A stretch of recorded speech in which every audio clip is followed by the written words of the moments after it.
저평가 상태일 때, 요때 보세요. 19년 11월이죠. 19년 11월. 자, 19년이 요 녹색불이 들어왔을 때란 말이에요. 녹색불이면 내가 대기하고 있어. 그러다가 거래량이 평균보다 딱 높아졌다 하면 무릎 신호단 말이에요. 요때 사면 거의 99% 성공입니다.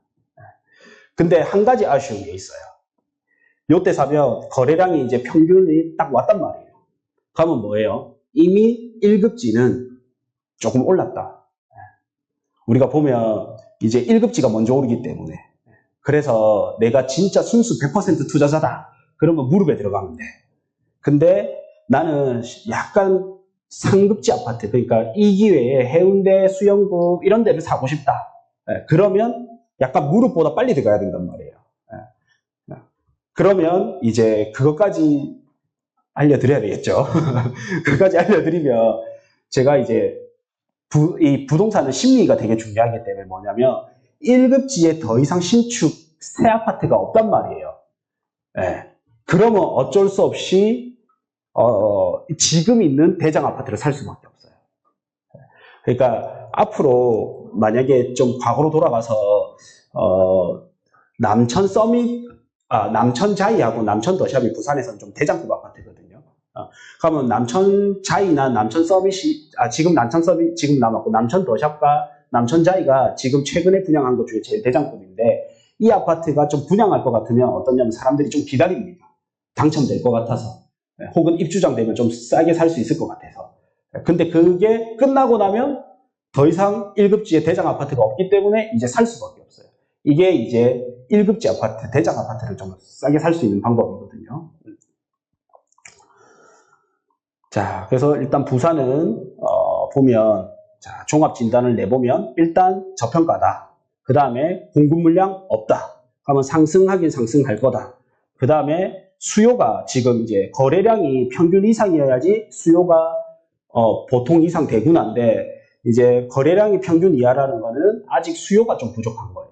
근데 아쉽게도 부동산 지금 규제, 다주택자 규제, 그 다음에 종부세 규제, 대출 규제 때문에 저 같은 투자자들이 못 움직이다 보니까 거래가 좀 회복이 안 되는 부분도 있죠. 네, 그래서 전부 무조건 그냥 거래가 없으니까 아직 아니야. 이래 보기에는 조금 안 맞는 것 같습니다.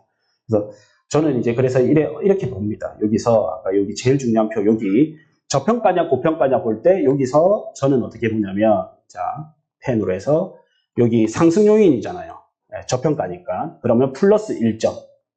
자, 그 다음에 공급이 부족해요. 그러면 또 상승 요인이죠. 또 플러스 1점. 그 다음에 수요가 아까 거래량이 평균보다 적습니다. 그럼 적어. 그러면 마이너스 1점. 합계는 1 더하기 1 빼기 1 더하기 1 이라면 1점이니까 플러스가 더 많겠다. 이렇게 생각을 해요. 근데 이제 거래량이 오르기 시작하면 플러스 2점이 되겠다. 이렇게 생각한단 말이에요. 서울은 어떠냐면 지금 고평가입니다. 그래서 마이너스 1점. 그 공급이 없어. 플러스 1점. 근데 거래량이 앞서면 플러스 1이 되면 가격이 올라가고 거래량이 없으면 수요가 없기 때문에 마이너스 1이 되면 하락이 되고 약간 이렇게 보면 큰 틀에서 그 어떤 것보다 많이 맞을 거예요. 자, 그리고 나면 이제 뭐를 보냐. 자, 제가 이거를 아는 게 중요하다 했잖아요. 자, 펜으로 해서. 지금 저희는 요 시점인 것 같다. 왜냐면 아직 거래량이 이제 좀 평균 이상 왔을 때가 무릎이기 때문에 한 요 정도. 그래서 1급지는 오르고 있지만 아직 전체적으로는 빠지고 있기 때문에 요 시점에 가까운 언저리인 것 같다. 이거를 알고 나서 보면, 자, 이제 이때 뭐냐면 우리는 바닥을 완전히 알 수 없기 때문에 어느 정도 빠지다가 조금 정체될 때, 요렇게 요때 1급지 대장을 들어가기도 합니다. 네. 그 다음에 1급지 대장이 오르면 이제 1급지에 신축이 올랐으니까 1급지 구축 아파트가 올라가요. 부산에서 1급지 구축이 뭐냐면 센텀파크예요. 네. 입지는 좋지만 구축인 데가 센텀파크. 그 다음에 2급지 신축이 어디냐면 사직 롯데나 레이카운티, 동네 레미안 아이파크 요 정도 한 2.5, 2.3 하면 온천 레미안 포레스티지 이렇게 보면 되고 그 다음 이제 요때는 이제 뭐가 올라가냐면 입지가 아주 좋은 재개발 재건축 부산으로 따지면 삼익비치. 예, 그 다음 이제 삼익비치 다음 사모가든, 그 다음 수영현대와 동네 럭키. 이렇게 순서대로 올라갑니다. 그 다음에 이제 2급지 구축이 올라가고, 이런 식으로 하면서 이제 좀 퍼지고요. 그 다음에 여기는 제가 좀 아니지만, 또 뭐가 있냐면, 아파트가 먼저 오르고 나면, 재개발, 재건축이 올라가요. 예. 이거는 왜 그러냐면, 아파트가 가격이 오르면, 아파트를 나는, 예를 들어서 강 장군님이 저보다 후배단 말이에요.